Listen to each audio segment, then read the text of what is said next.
പത്തനംതിട്ട തണ്ണിത്തോട്ടിൽ 13 വയസ്സുകാരെ പീഡിപ്പിച്ച പ്രതി അറസ്റ്റിൽ. തണ്ണിത്തോട് സ്വദേശി അഖിലാണ് അറസ്റ്റിലായത്. ആലപ്പുഴ ചേർത്തലയിൽ പോക്സോ കേസിൽ യുവാവിന് 111 വർഷം കഠിന തടവ്. പൂച്ചാക്കൽ സ്വദേശി രാജേഷിനെയാണ് ശിക്ഷിച്ചത്. കഠിന തടവിനൊപ്പം 6 ലക്ഷം രൂപ പിഴയും അടയ്ക്കണം.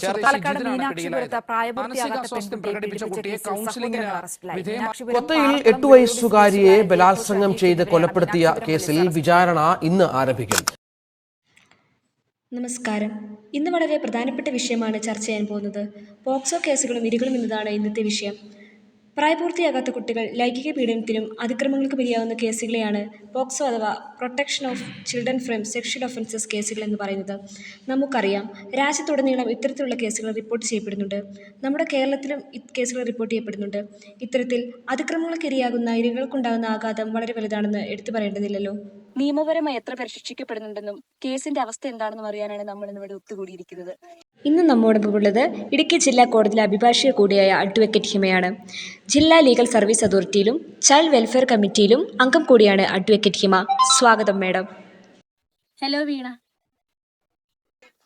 ഒരുപാട് നമ്മൾ കേൾക്കുന്ന വാക്കാണ് പോക്സോ കേസുകൾ. സത്യത്തിൽ എന്താണ് ഈ പോക്സോ നിയമം? പോക്സോ കേസുകൾ എന്ന് പറഞ്ഞാൽ 18 വയസ്സിന് താഴെയുള്ള കുട്ടികൾ, അതിപ്പോ ആൺകുട്ടികളായിക്കോട്ടെ പെൺകുട്ടികളായിക്കോട്ടെ, അവര് സെക്ഷലി ഹരാസ്ഡ് ആവുന്നത് അതിപ്പം സംസാരത്തിലാകാം, അല്ലെങ്കിൽ ഒരു നോട്ടത്തിലാകാം, ഏത് രീതിയിൽ പെനട്രേറ്റീവ് ആയിട്ടാവാം, ഏത് രീതിയിലാണെങ്കിലും അവർ ഫേസ് ചെയ്യുന്ന ഏത് തരത്തിലുള്ള ഹരാസ്മെന്റും ഈ ആക്ടിന്റെ കീഴിൽ വരും. ഇപ്പം നമ്മുടെ കുട്ടികള് കൂടുതൽ അറ്റാച്ച്ഡ് ആയിട്ടിരിക്കുന്ന, ക്ലോസ് ആയിട്ടിരിക്കുന്ന ഒരു ക്രൗഡ് ഉണ്ടാവും. ഇപ്പൊ പേരൻസ്, ഫാമിലി, ടീച്ചേഴ്സ്, അങ്ങനെ. പക്ഷെ പണ്ടത്തെ ഒരു സിറ്റുവേഷനിൽ ഇവരുമായിട്ടുള്ള കമ്മ്യൂണിക്കേഷൻ ഭയങ്കര ടഫായിരുന്നു. അപ്പൊ ഇവർ ഫേസ് ചെയ്യുന്ന ഇഷ്യൂസ് അവരുമായിട്ട് നന്നായി ഷെയർ ചെയ്യുക എന്ന് പറയുന്നത് പോസിബിൾ ആയിട്ടുള്ള കാര്യമില്ലായിരുന്നു. അപ്പം ഇത്തരം ഉള്ള സാഹചര്യത്തില് ഈ കുട്ടികളെ ഹെൽപ്പ് ചെയ്യാൻ വേണ്ടിയിട്ടാണ് ഈ ഒരു ആക്ട് കൊണ്ടുവന്നിട്ടുള്ളത്. ഇപ്പൊ ഒരു ഉദാഹരണം പറയുകയാണെങ്കിൽ, ഇവർക്ക് പേഴ്സണലായിട്ട് ഒരു വക്കീലിനെ വെക്കണം എന്ന് ആഗ്രഹമുണ്ട്. പക്ഷെ അവർക്ക് സാമ്പത്തിക ബുദ്ധിമുട്ടുകളൊക്കെ ഉണ്ടാവും. അത്തരം സാഹചര്യങ്ങള് DLSA, district legal service authority, അവർക്കൊരു വക്കീലിനെ വെച്ചു കൊടുക്കും. ഇത്തരത്തില് കുട്ടികളെ ഹെൽപ്പ് ചെയ്യുക, അവർ ഫേസ് ചെയ്യുന്ന ഇഷ്യൂസിനെ നേരിടാൻ വേണ്ടി ഒക്കെ ഹെൽപ്പ് ചെയ്യുക എന്നുള്ളതാണ് ഈ ആക്ടിന്റെ ഉദ്ദേശം. അതാണ് നമ്മളപ്പോൾ ഈ നിയമത്തിന്റെ സവിശേഷതകൾ എന്തൊക്കെയാണെന്നാണ് പറഞ്ഞത്. 2012 ഈ നിയമം നിലവിൽ വന്നു. 19 ഇത് ഭേദഗതി എത്തുകയുണ്ടായി. അപ്പൊ ഈ 2012 നിന്ന് 19 ഉണ്ടായ മാറ്റങ്ങൾ എന്തൊക്കെയാ? ശിക്ഷയുടെ കാര്യത്തിൽ എന്തെങ്കിലുമൊക്കെ മാറ്റങ്ങൾ ഉണ്ടായിട്ടുണ്ടോ? ഒരുപാട് മാറ്റങ്ങൾ ഉണ്ടായിട്ടുണ്ട്. അതായത് 2012 സ്വാഭാവികമായിട്ടും നിയമത്തിന് ഒരുപാട് പോരായ്മകൾ ഉണ്ടായിരുന്നു. 2019 വന്നപ്പോൾ ഈ പോരായ്മകളെല്ലാം പരിഹരിച്ചുകൊണ്ടാണ് ഈ നിയമം ഭേദഗതി ചെയ്തിട്ടുള്ളത്. ഇപ്പൊ 2012 നിയമം പറയുകയാണെങ്കിൽ ഓരോ സെക്ഷനും ഓരോ ചാർജ് ആയിരുന്നു. 3 years, 5 years, പിന്നെ ലൈഫ് ടൈം ഇംപ്രിസൺമെന്റ് വരെ ഉണ്ടായിരുന്നു. 2019 വന്നപ്പോൾ അത് ഡെത്ത് പെനാൽറ്റി വരെ ആക്കിയിട്ടുണ്ട്. അങ്ങനെ പണിഷ്മെന്റ് കുറച്ചുകൂടി സിവിയർ ആക്കിയിട്ടുണ്ട്. പിന്നെ വീടിന് ചോദിച്ചത് കൊണ്ട് എന്റെ മനസ്സിൽ വളരെ ആഴത്തിൽ പതിഞ്ഞു പോയൊരു ഇൻസിഡന്റ്. ഞാൻ ഉത്തർപ്രദേശിലായിരുന്നു. ഉത്തർപ്രദേശിൽ കുറച്ചാളൊരു പ്രൊജക്ടിന്റെ പാർട്ടായിട്ട് ഉണ്ടായിരുന്നു.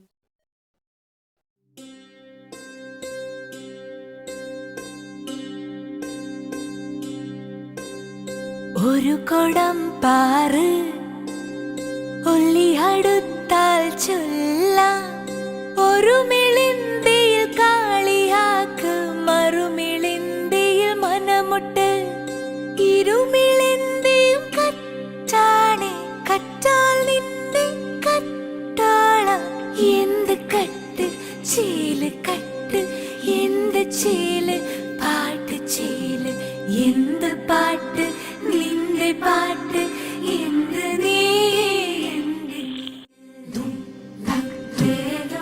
അമ്മീ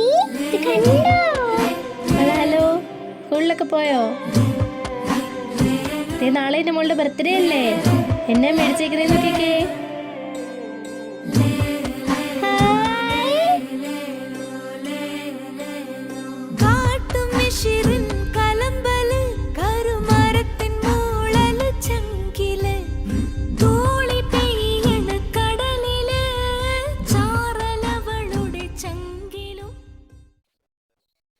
വളരെ മിടുക്കിയ ഒരു കുട്ടിയായിരുന്നു. പിറന്നാളിന്റെ അന്ന് വളരെ സന്തോഷത്തോടെയാണ് ആ കുട്ടി സ്കൂളിലേക്ക് പോയത്. ഭൂമി കുളിരണ പെണ്ണു പടരണ മണ്ണു കുതിരണ, ഭൂമി കുളിരണ പെണ്ണു പടരണ മണ്ണു കുതിരണ, പാട്ട് പടരണി നാട്ടം മുറുകണ്,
ഏതോ താരാട്ടിന്നീണങ്ങൾ നെഞ്ചിൽ തേങ്ങവേ താനേ നീയില്ലാ നേരങ്ങൾ താളം പോകവേ.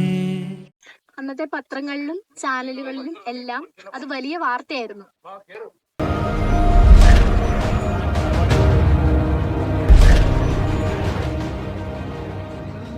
The father of the Ujjain rape accused asking for the death penalty for his son if found guilty. എന്റെ മോൻ അങ്ങനെ ചെയ്യുമെന്ന് ഞാൻ ഒട്ടും പ്രതീക്ഷിച്ചിട്ടില്ല. ഏതായാലും കേസെല്ലാം തെളിഞ്ഞ സ്ഥിതിക്ക് അവനെ തൂക്കിക്കൊന്നാ മതി. അവനെ ഇനി വീട്ടിലേക്ക് വേണ്ട, എന്തായാലും വേണ്ട. അവൻ എന്റെ മകനേ അല്ല.